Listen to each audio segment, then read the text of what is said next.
Hello and welcome back to the Ultimate Fighting Casuals. Now, we just had the most insane card weekend I've seen in a long time. Like, mate, 3 title fights. We knew it was going to be a big one, right? We had Usman, Masvidal headlining it, Thug Rose coming back. And it was all fucking on display this weekend, mate. We really saw it. First off, just to start off with, we'll talk about Usman and Masvidal. That main fight, wow, it only lasted 2 rounds. I thought we were going to maybe push 3, push him 4, but 100%. I can't believe it finished inside 2, mate. It was 2, wasn't it? It was 2, it was the second round. It was early in the second round that Usman knocked out Jorge Masvidal on the feet. One of the best knockouts ever, like in photo finishes wise. No, oh my in god! Terms of technique, big up the cornerman that put water on Masvidal's head for those photos. Because the spray off. Yes, the spray off. It was just like Usman made it rain. Yeah, mate, it was absolutely beautiful. And I mean, look, you can't say you didn't see that sort of right hook coming. If you know, we're not going to break down the fight exactly from first minute to last, but literally 10-15 seconds before that knockout, Masvidal putting his hands down, doing his classic cocky thing. I know, like Baz said it to us, sort of that is almost his thing. It works sometimes, it doesn't work others. I mean, obviously that's not the exact way it should go, but it's sort of putting on that cocky sort of attitude is ultimately sort of what led to that punch sort of coming through, him putting his hands down. Usman even said he worked on that, so what do you think? 100%, I completely agree with you, right? It was the threat of the takedown and Masvidal wanting to invite Usman into the striking, which is ultimately why he got finished in the way that he did. Now, Masvidal didn't see Usman's striking level and the levels that he's displayed in the Burns fight. We've seen him really build on because the power punching on display. Yeah, he put Burns down a couple of times, but to put Burns down and to rob Jorge Masvidal of his consciousness in the way that Usman did, it's different gravy. So fair play, Usman. Yeah, mate, it's completely different. I mean, I feel like we've actually seen his power upgrade now. Like as Masvidal actually said in the first fight, he's like, I mean, and you never tell sort of if it's tongue-in-cheek, but he literally said, he doesn't punch hard, he doesn't hurt me, he's doing this, he's doing things to get out of it, to get around it, and I didn't disagree with him entirely. I think he was sort of right. It's been a bit of tongue-in-cheek, but Usman's power has genuinely upgraded now. We've actually seen that difference. Masvidal said he came into this expecting to wrestle a lot more, expecting to take this to the floor a lot more, so you can almost say from that where Masvidal's training camp was headed, right? 100%. But Usman has clearly gone back, and like what you said to me earlier, he's actually like leveled up. That's actually how I look at this. It's a level up because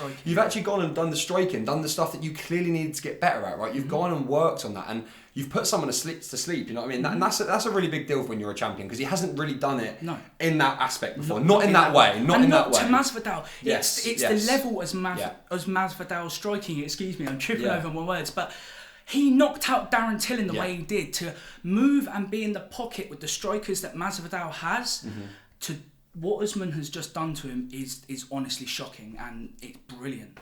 So it's currently Tuesday as we're recording this, and Monday yesterday, Masvidal came out and did an interview with Ariel, so it was only like 2-3 days after the fight, so fair play for getting out nice and early. He seems it's okay, he's okay, so that's really good. Surprised he can see straight. Yeah, right, after a crazy knockout to get back into an interview, that's pretty impressive, right? But he said some really interesting stuff. First off, the couple of things he said is how much respect he has for Usman now, and how he sort of respects the shot and the knockout and sort of the whole thing in general, the technique. He spoke about a lot of things like that, saying how impressive it was, and I'm completely on board with all that. That's great, and you can sit there and say those things, and I think that's wonderful, right? But for me, let's go back a step. Why weren't you training in those shape for those things? I feel like it was a little bit one-dimensional with Usman here. I feel like he underestimated him, and that was the question that Ariel proposed to Usman and to Masvidal here. Did you underestimate him? I think he sort of like plays it off a little bit, but my opinion is that he did. He underestimated him here. He thought it was going to be more wrestling, more slappy, the toe stomp sort of things we said like that, but it wasn't. Usman said at the end, I always say, Usman, whatever he says, the first thing like after a fight is almost what he's been on his mind for the last 6 months or whatever, right? That's been fueling him. Exactly, right? And what did he say at the end there? Florida was like, you wanted violence, I brought violence. Masvidal's Street Jesus, all these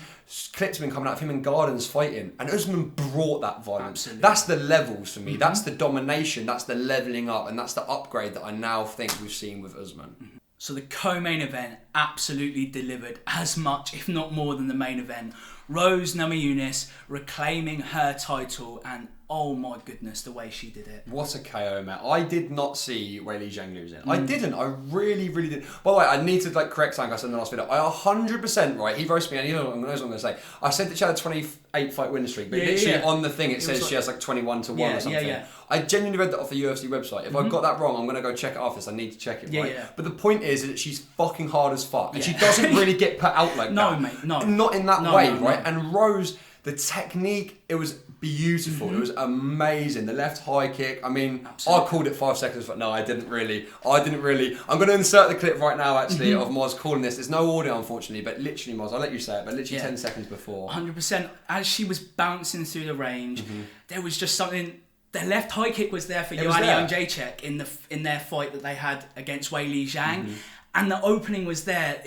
I just saw it and I just shouted it. Yeah, you shouted it and it happened. Obviously, Rose heard it from time traveling and stuff, and like 5,000 miles away. Yeah, so definitely you take the credit for it. 100%. My cornering is the reason that Rose Namajunas won the title. So exactly. Actually, do you know what? I'm not greedy. Just some of the 50,000 bonus that you got for we'll invest it back in the channel. 100%. But actually, talking about the corner though, Trevor Whitman, I feel like he is what's helped elevate this, right? And his technical analysis of other fighters and stuff as well. I know when you say that honesty, though. Exactly. Yeah, the brutality of what you need to get better at, right? I know to not go back on it, but with Usman, he worked on the punches and the hooks. I've seen so much training footage of him working on the punches. He clearly knows where his fighters need to be and what they need to get better at, right? And I feel like that's what he's done with Rose here. Rose lost that title 2 years ago, right? And she wanted to come back as someone completely different. She needed to come back as someone who can avenge her what she did before, but also in a different way and also be better. And she did that. She really genuinely elevated herself. She made herself look like a different fighter, mate. It was so impressive. I think the key thing is identifying that she needed to get into what you said, the flow state, which she looked like she was in. Just about 30 seconds into the fight, okay, Weili landed a good couple of leg kicks, but she was moving so well, which ultimately created the left high kick. Yeah, do you think the flow state's a real thing, by the way? I genuinely believe. Right, yeah. So I've listened to Dan Hardy's audiobook and he talks about it. His brand is obviously full reptile and getting into that, not thinking, just doing state. Yes. She was in that, mate. Absolutely. She was I think what goes into that is I am the best. I am the best. Yes, her telling herself that before 100%. The fight, getting that in your head, ingrained in you, that you actually, even, I know it sounds weird, but like, I know Logic talks about it in his music, where even if you aren't the best, the mentality of putting yourself in this headspace actually allows you to be better than what you actually are. So like actually elevating her level of fighting, right, with that high kick. You said it was there. I think did she throw like a little leg, just a little bit beforehand, like 20 seconds around beforehand, almost as if to say like, you know, to check it, see what's going on. Set it up. Yeah, right. And I know sometimes with Masvidal when he knocked out Ben Askren, some people say it wasn't technique, it was luck. I genuinely, if you listen to Joe Rogan talk about stuff, it was technique. The way he comes to the right, he waits for it, he baits it in, he baited it, right?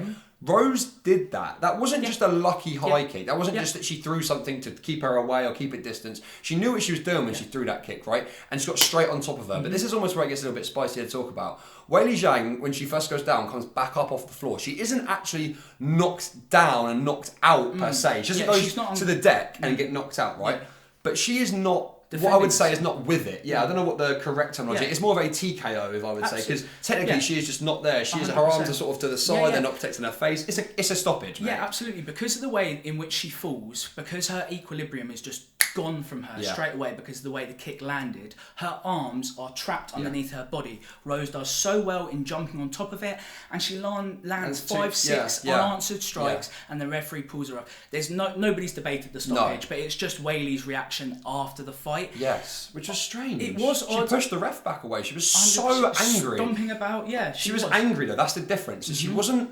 She wasn't like how most fighters are, where they'd be annoyed at themselves or just sort of not even annoyed at themselves, but the situation. They understand it. It's just really shitty. They're pissed off. It wasn't that. It was genuine anger, right? It was an unacceptance of being knocked out and being put on your ass. You were knocked out. You were TKO'd. It was. And the ref did a great thing to get you off. But Rose, congratulations for jumping on top of her and putting his fist for her head, because you had to do that to win that fight. Because that high kick wasn't enough to just walk away and go, I've won it. She had to get on top. And Weili Zhang, I'm sorry, you were knocked out. You're a formidable fighter, right? And I'm sure the rematch, in my opinion, definitely deserves to be booked. Definitely, in my opinion, deserves to be booked, right? Because but that's not to do with her frustration. That's to do with how much I respect her and how high and how she held that title. Absolutely. But the frustration afterwards, that's not what I like, mate. Absolutely. She hasn't carried herself in the best way, but since she has come out, I think it's important that we state, she has come out and made comments that she regrets the way she kind of conducted herself in the octagon, and she's going to go away, look at the mistakes she really made, and come back a second version of herself. So good luck. So another massive positive from UFC 261 is that crowds finally returned. Somewhere within the 17,000 range, mate. That is fucking sick. It was great. Don't bullshit me and tell me you like it without and you like to hear the fighters talk and horse shit. It is 10 times better with crowds, mate. How much do we feel that energy, mate? 100%. It's such an elevation. Yeah, there is something to the quietness and hearing the shots and the cracks and everything, but but we've had that now. Exactly. It's this absolute screaming raw passion, and I think the photo of Usman on top of the cage pounding his chest with everybody screaming. You just can't recreate moments like that. You can't. There's no soundboard or buttons here or there that can ever recreate a natural sound reaction to something insane, right? And Thug Rose coming back and doing it in the way she did was just incredible, right? Really, really incredible. But one sort of nice moment from the crowd where there was a lot of respect given and a lot of time given is something that we've not seen in the UFC for 3, 4, 5 years, however long it's been, right? And that was the insanely unfortunate leg break of Chris Weidman. And he's a legend, right? He's a legend. He's an absolute legend, and in the way that he's carried himself, Anthony Smith was talking about it. It actually happened as he was conducting his post-fight interview, that he's the best guy he's ever trained with. The way that he carries himself and the work that he's put in. Yeah, he's kind of in his late 30s at the moment, but he's worked so hard for this, and it's just so unfortunate to see him go out in the way that he did. I just want to really jump on that as well. Sorry to interrupt you, but it's something really important as well, because that's just reminded me of something Anthony Smith said. I was actually listening to Rogan's podcast with Wonderboy, right? And literally I'm still listening to it today, and this was like 2 weeks before the fight or a week before the fight, and all Wonderboy talks about is Chris Weidman. He literally talks about how great he is. Everything you've just said, like he's had over like 25 surgeries, right? And I didn't even know all that stuff, and like the amount of he has like no ligament here or there, I can't remember where it is, and it's like bone constantly rubbing. He's always in pain, always in agony. And I just think when you see a fighter putting their life on the line every single time they step in an octagon, within no punches have been thrown, and it's just a horrific leg break. Kick that gets checked. There's so many fights you see open with a leg kick. It's just awful, There's so many fights you see, and it is really, really unfortunate, but Chris Weidman's an absolute animal. The thing that he comes out and says is, well, it's probably going to take me 6 to 8 weeks to be able to walk without crutches. 6 to 8 months to walk without crutches, but after that, 6 to 12 months, I should be absolutely fine and back in the octagon. Good for him, man. And that's the approach, and we really want to see that fight. You're right, Hall came out and said straight away that he'd give him the fight again, no matter what rank or wherever he is in the world. So let's run it back, and I wish you all the best, Weidman. So the last title fight we're going to talk about in the video is Shevchenko, and oh my goodness, she absolutely outclassed Andrade from start to finish in the striking, the ground game, really not what we expected. We said that she needed to keep her distance, strike her, and she might be all right, but oh my God, it was a blowout. It was awful, mate. In terms of Andrade's camp, her side, it was just not good. It wasn't like a fight. I don't know what the word is to use. It was domination. It was just, I was like watching Nunes fight anyone. It was that level. It was no difference in terms of domination.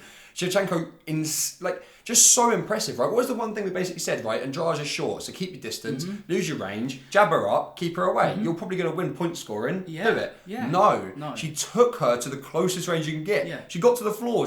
She went to BJJ with the Brazilian. Do you know what I mean? She 100%. Got to that level. Yeah. And when she got into that crucifix, I haven't really seen it too often live, especially, or not live, but watching fights. I haven't been watching long enough to see too many crucifixes. And when you see it in women's, for someone like Shevchenko, right?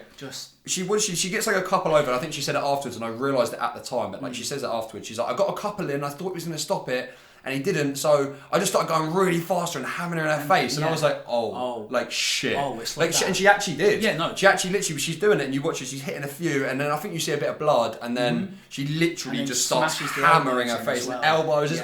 All sorts is coming in, and at that point, it's definitely over. And Josh could do nothing. No. It was complete domination and control. And I don't think there's almost too much technical analysis for Shevchenko. I just think you saw a domination of like a genuine go, and that's 5 title defences now for her. I don't really see almost where it goes after this or where she goes. But for Andrade, fair play for getting in there. Yeah, but it's just what you said to me. She's the next contender. What can happen? What can happen? She was the #1 contender, and she looked leagues apart. Shevchenko, fair play. Keep turning up and earn your paycheck. The shame is that the weight divisions really seem to be set in women's. Yeah. There's no point for another Nunes fight. Let's let them have their own kind of legacies and build on that. But Shevchenko is an absolute beast. Fair play. So one last little shout out as well is to the 3 guys on the commentary team. Rogan, John, and DC. We have them all. How can I forget? We have them all back together, sitting next to each other again with the crowd behind them. Everything felt like it was better. Things felt like they're back in the works. I felt like they got quite a lot of criticism earlier on this year, and maybe rightfully so in some situations. From us as well, and probably rightfully so, right? But this weekend they were on fire, and I feel like obviously the fights helped and the situations helped, but everything just sort of came together some sort of perfect picture this weekend, and I'm really happy for them, mate. 100%. The energy levels were just there. The reactions to the fights helped, obviously, but John Anik, DC and Joe Rogan were on their A game and was really enjoying the way they. The photos are great as well. We've now got loads of new memes and shit. Yeah, so we're gonna have to get them on the Insta absolutely. But that is the end of today's video actually. So we hope you guys did enjoy it. We're going to be trying to get out more and more content 2 a week. So just keep around for that. The UFC is about to get absolutely crazy through the rest of May and July, and we are going to be here. We are not going anywhere. Right, June and July, should I say? Actually, yeah. So we've got Sandhagen, Dillashaw, Oliveira, Chandler, Diaz, Edwards. It goes on forever. It's next 2 weeks. On and on. But yes. We're going to be making more videos on it. We're going to be getting as much out as possible. So be sure to stick about. Be sure to like, comment, subscribe, and all of that cool shit. Mars, anything from you at all? Check the Insta out. Appreciate it. It's down below, so get on that. Thank you very much for watching, and we'll see you next time.